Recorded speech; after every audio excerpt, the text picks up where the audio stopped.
I have been watching how you have been standing on what cannot hold you.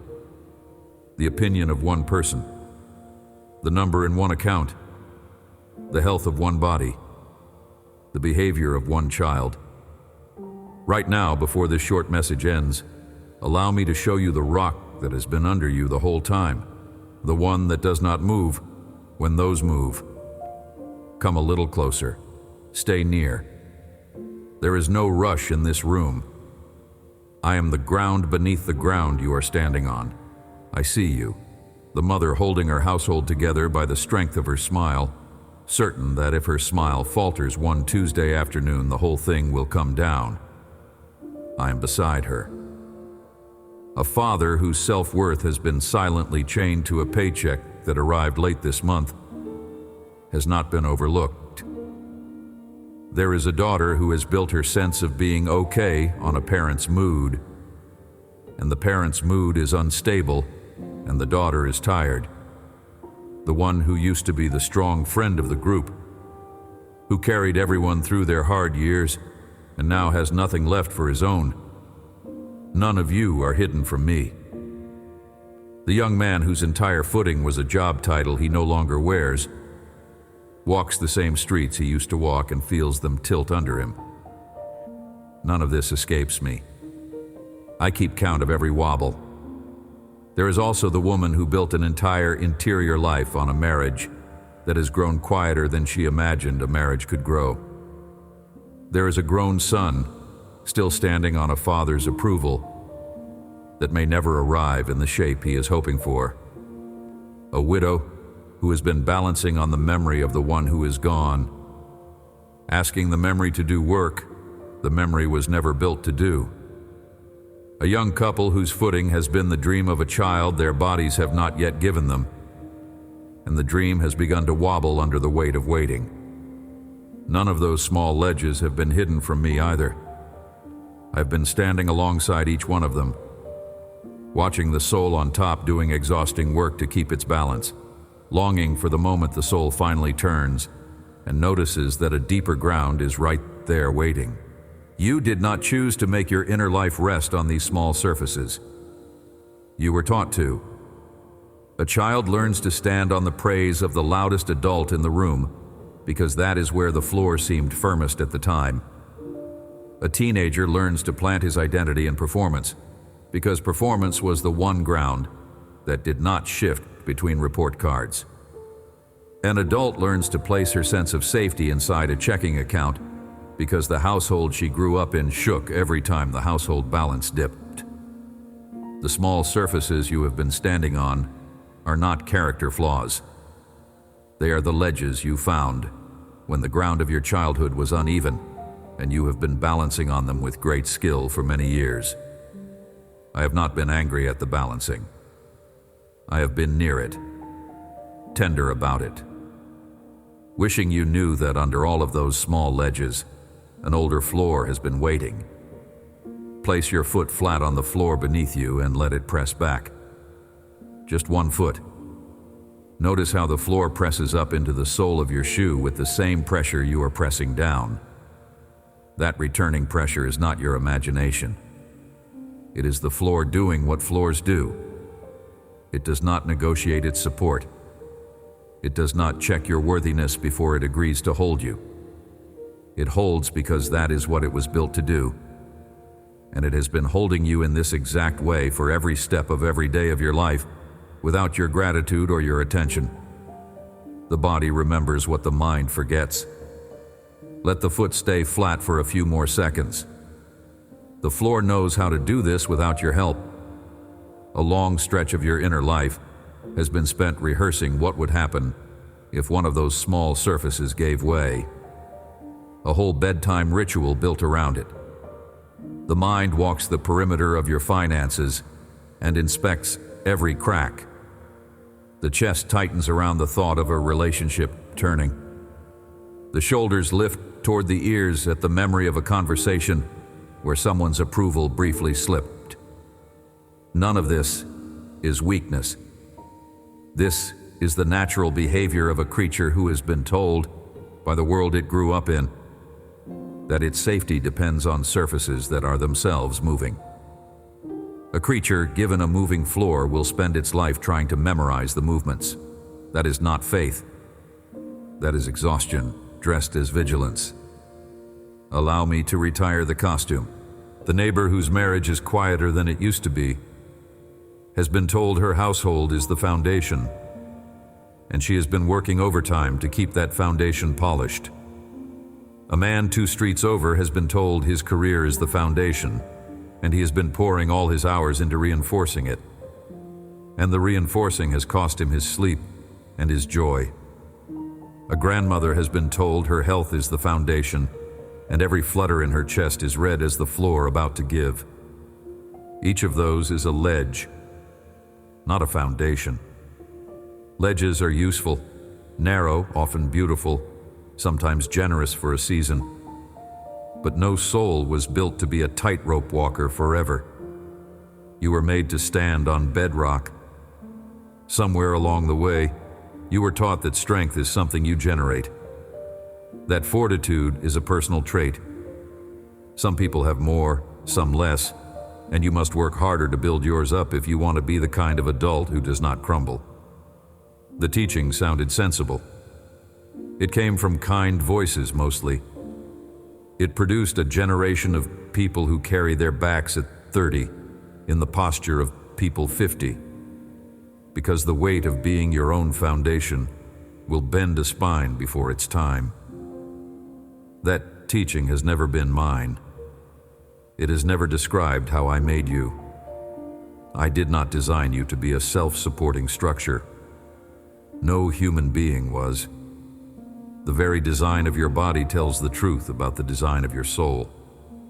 Your feet were not made to stand on air. Your spine was not made to hold itself upright without a chair. Your lungs were not made to manufacture their own oxygen. Every layer of your body assumes a holding from something outside itself. The air is held. The chair is held. The floor is held. And then the floor itself is held by the earth, and the earth is held by something older than the earth, and the something older is me. The honest description of strength is not a tower standing alone. It is a creature held by ground. Every strong life you have ever admired was a creature standing on ground it did not generate. You are not the exception to that design. You were never asked to be. The picture of strength you have been carrying in your chest, the lone figure on a hill, jaw set, doing it all with no help, was sketched by hands that did not know me well. A few of those hands meant kindness. Others used the picture to keep you over-functioning so they would not have to grow up themselves. Whatever the source, the sketch has cost you years of leaning. Set the sketch down. Lean it against the wall. Real strength has nothing to do with how thick the legs of the lone figure are. Real strength has everything to do with what the lone figure is standing on. A tree planted in shallow soil grows tall fast and falls in the first hard storm. A tree planted in deep soil grows slower, looks less impressive in the 3rd year, and is still standing in the 60th. You have been admiring the wrong trees. The neighbors whose lives looked enviable a season ago and who are now in pieces were not failures. They were just shallow-rooted, the way most of the world is, and the first hard wind found them. The slower-looking life beside them, the one you sometimes dismissed as boring, was a tree quietly putting roots through rock. The visible difference between those two trees was nothing. The invisible difference was everything. A real foundation is not something you build. A real foundation is something you discover under yourself. The discovery is not a project. It is a recognition. You stop trying to assemble a floor underneath your life and you start noticing that a floor has been there all along, holding the floors you built. The floors you built rest on it. Your career rests on it. Your relationships rest on it. The bed you sleep in rests on it. Everything you have ever called a foundation has itself been resting on a deeper one, and the deeper one has been mine. Allow me to read you a song I once handed to a young king while he was still living in caves. Not the polished king of the royal portraits, the hunted king. A man with a price on his head, on the run from another king who had decided to kill him, sleeping in stone shelters across the desert at En-Gedi, because no roof in the country was safe for him. He had been a shepherd. He had been a court musician. He had been promised a throne by a prophet years before, and the promise had begun to feel like a cruelty rather than a kindness, because the road to the throne was running him through wilderness instead of palaces. In one of those caves, he ate consecrated bread he was not strictly allowed to touch, because he was starving, and because the priest who handed it to him recognized that a hunted man's hunger does not check the regulations first. In another cave, his closest friend's father, the king who wanted him dead, walked in unaware that he was hiding in the shadows at the back. He could have killed the king right there and ended the chase. He chose not to. Mercy held his sword down. He sat with the silence of his own choice and kept running for years longer than any reasonable person would have run. When the chase finally ended and he sat down to write the song of his deliverance, he could have listed his own resourcefulness.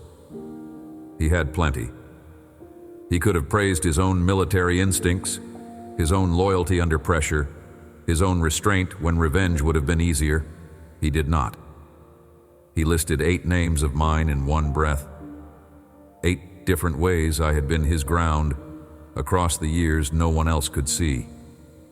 This is what I said through him. Psalm chapter 18, verse 2.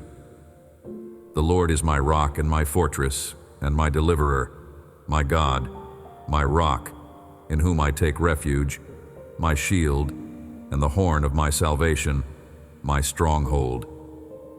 Move through it slowly with me. 8 names. He did not pick them randomly. Each one names a different way a person is held when the world has stopped holding them. And a hunted king had needed every one of them. Rock. He starts with rock. Something that does not move when everything else moves. A slab beneath the slab. A kind of stone that was already old when his grandfather was a child, and will still be there when his great-grandchildren are gone. Read it as the floor underneath the floors. Bottom layer. Bedrock that does not check your worthiness before it agrees to hold you up. Fortress. Protection from those who attack. A fortress is not just a wall. A fortress is a place a small group of vulnerable people can run inside when an army arrives, and walls hold them safe while the army wears itself out outside. Receive the picture. Voices that have been attacking your sense of self all year, the inner critic, the relative who never approves, the boss who measures you in numbers. Those voices are an army outside the fortress.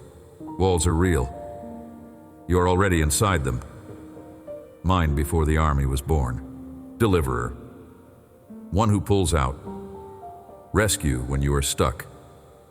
A deliverer is the friend who shows up in the parking lot at midnight when the car has broken down and drives you home without making you feel small about it. A deliverer is the hand that reaches into the well and lifts you out without asking how you fell in. You have been stuck in places this year. Rescue was not late.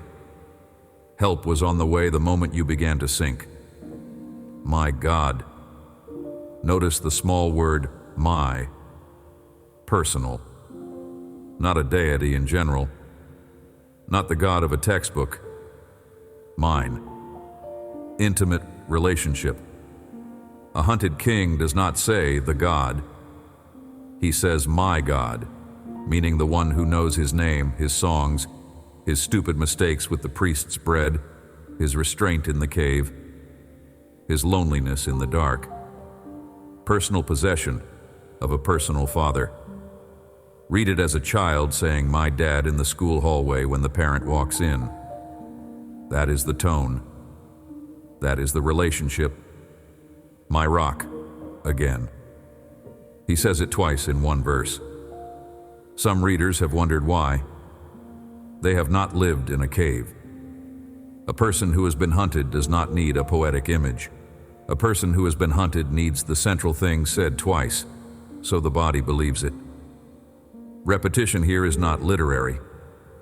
Repetition is how a tired soul makes a deep truth stick. Stability. Stability.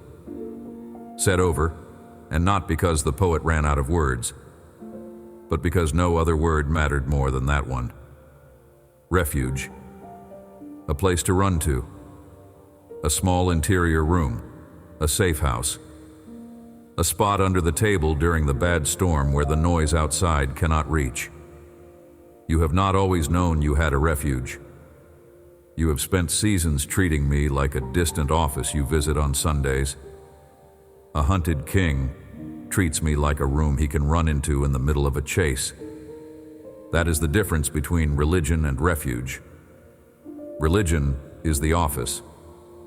Refuge is the room. A room is what I have actually been offering you. Shield.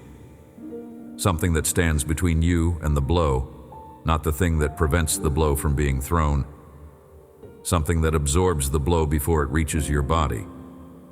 Many of the blows you assumed reached you this year did not. They reached the shield.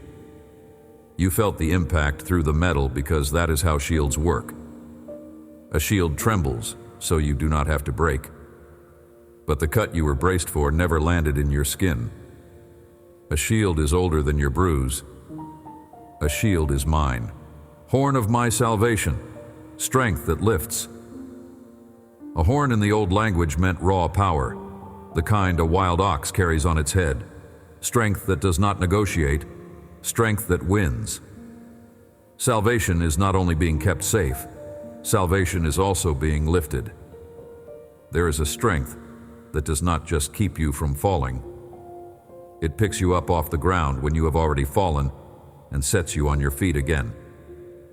You have been picked up more times this year than you have counted. Lifting was not your willpower. Lifting was the horn. Stronghold. A high tower with a long view. A watchtower on the hilltop from which you can see what is coming long before it arrives. Standing in my stronghold does not just give you a place to be safe in. It gives you a place to see from. A view from the watchtower is the view a father offers a child. A longer view, a wider view. The kind of view that takes the panic out of the next ridge, because you can see the ridge after the ridge from where you are. You have been trying to read your life from the valley floor. My stronghold is offering you the long view. 8 names, 1 breath. He listed all of them at once because he had needed all of them at once. In the wilderness years where nothing visible in his world had been holding him together. As I once also said through my prophet, laying in my ancient city a stone, a tested stone, a precious cornerstone of a sure foundation.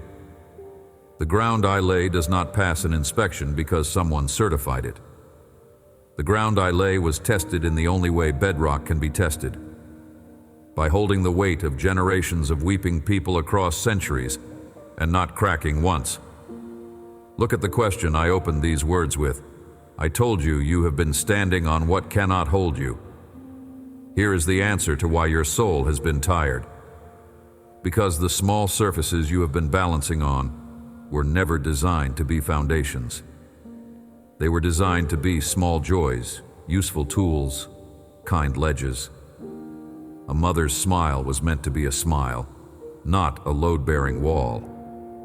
A paycheck was meant to be a paycheck, not a footing for a personhood. A child's mood was meant to be the weather of a child's day, not the weather of your soul. None of those small surfaces failed because you misused them. They failed because they were never built for the weight you put on them. You have been asking ledges to be bedrock, and ledges are honest. They cannot hold what bedrock holds. Bedrock is me. Bedrock has been under every ledge you ever stood on. When a ledge moves, bedrock does not. When a ledge gives, bedrock catches. When a ledge ends, bedrock is the next step. So here is something small you can carry into the rest of your week. The next time you feel the ground under you shift, and you will, because everything visible was always temporary, pause and ask one question. What am I standing on right now that does not depend on me? Run a quick survey. The job, the relationship, the body, the mood of someone you love. All of those depend in one way or another on conditions that are not under your control. If the answer is nothing, I am the answer. Place one foot down on me, then the next. The walk back to ground takes one step at a time, and you do not have to find the whole floor before you take the first step. The first step finds the floor. The first step always has. You will not feel different the first time you ask the question. You may not feel different the 10th time, but somewhere around the 30th time, you will notice the small wobble inside your chest has gone quieter. Somewhere around the 50th, a hard piece of news will land on a Tuesday afternoon, and you will register a steadiness underneath the reaction you used to have. Somewhere around the 100th, the people closest to you will say you seem different this season, and you will not be able to explain it exactly, because the difference is not anything you built. The difference is something you finally let yourself stand on. A second beat of the practice, when you have a quiet moment. Once the question has surfaced the small surface you were balancing on, do not rush to leave it. Many of those small surfaces are still good things. A paycheck is good, a relationship is good, a child's well-being is good. The practice is not about throwing the small surfaces away. The practice is about returning them to their actual size. A paycheck is a paycheck. A relationship is a relationship. A child is a child. Each one occupies its real place in your life and stops being asked to occupy the place underneath your life. The bedrock under it returns to its real place too. Both things end up in the position they were always meant to be in, and the soul standing on top of them stops being so tired. A third movement, gentler still. The first few times you locate the bedrock under your week, you will be tempted to test it the way you test ice on a pond. One toe out, ready to leap back at the first crack. That is honest. The previous floors of your life cracked under you, and your body is wise to be cautious. Be cautious as long as you need to be. But notice, over the months, that the cracks you have been bracing for have stopped happening. The bedrock has not cracked under 1 foot. It has not cracked under 2. It will not crack under your whole weight either, when you are finally ready to give the whole weight. Take the time you need. The bedrock keeps no clock. It has waited centuries for slower souls than yours. If something in these words is reaching the place where your footing has been giving way, leave the word rock here below. Not as a slogan, but as one small stone set down on the bedrock you finally noticed under your feet. Above this video, 7 brief letters are already waiting in the pinned space, one for each of your coming mornings, sent into your inbox the moment a soft yes turns the latch. Take them. To the one of you who has spent years being the strong one in every room, whose own bedrock has been everyone else's emergencies, hear me. Your strength was real. It also wore you down because you forgot to stand on anything yourself. The same strength you have been pouring out into others is going to feel utterly different the day you finally rest the weight of it on what holds you. Lay your weight down. The floor is here. The floor has been here. The floor was never your job to be. To the one whose paycheck arrived late this month and whose chest has been clenched around the number, hear this too. The paycheck is a useful ledge. It is not the bedrock. The bedrock under your finances is a father who has fed people through famines, slipped bread to hunted men in caves, multiplied small lunches into festivals when the math should not have worked. The math has never been the foundation. The father underneath the math has been. Let your eyes lift 1 inch from the spreadsheet to the one holding the spreadsheet. To the parent who has been measuring your worth in the behavior of a child who is currently struggling, hear me clearly. That child is not your foundation. You were not asked to hold your entire identity in a young soul who is still figuring out their own footing. Lift the weight off them. They cannot carry the load of being your bedrock, and the longer they feel it on their shoulders, the harder their walk becomes. Lay that weight down on me. Both of you will breathe easier. Both of you will stand straighter. Both of you will rediscover what a parent and a child are actually supposed to be to each other when neither one is asked to be the ground of the other. To the one who has been afraid to plant roots again because the last place you planted them collapsed, hear this softly. The collapse was real. The grief was real. The slow rebuilding of trust you have been doing in private has been seen. The fear of putting your weight down anywhere is honest. Bring that fear with you. Place it on the bedrock, too. The bedrock can hold the fear and the weight at once. You do not have to be unafraid before you are allowed to stand. You only have to test the floor 1 foot at a time, the way the hunted king tested every cave he slept in until the night he finally slept through. To the friend whose health has been the one ledge you swore would never crack, and the ledge has cracked, and the news from the doctor was not what you wanted, and your inner ground has been giving way along with your body. Hear this most tenderly. Your body is not your foundation. It was never meant to be. Your body has been a beloved house borrowed for a season, kept up by me with more care than you have given it credit for, and even now in its frailty, it is being held by the same bedrock that holds the strongest body in the room next to you. The diagnosis did not move me. The diagnosis did not rearrange the floor under you. The floor under you is still the floor it has always been. You are standing on the same ground a healthy person is standing on, and the ground has not changed. Let the body do what the body is doing. The soul on top of it is held by something deeper. Press the back of one hand into the palm of the other, slowly, until you feel the pressure of one meeting the resistance of the other. Hold it for 1 breath, then release. Notice how each hand was not enough by itself, and how the meeting of the two made a small foundation between them that was firmer than either hand alone.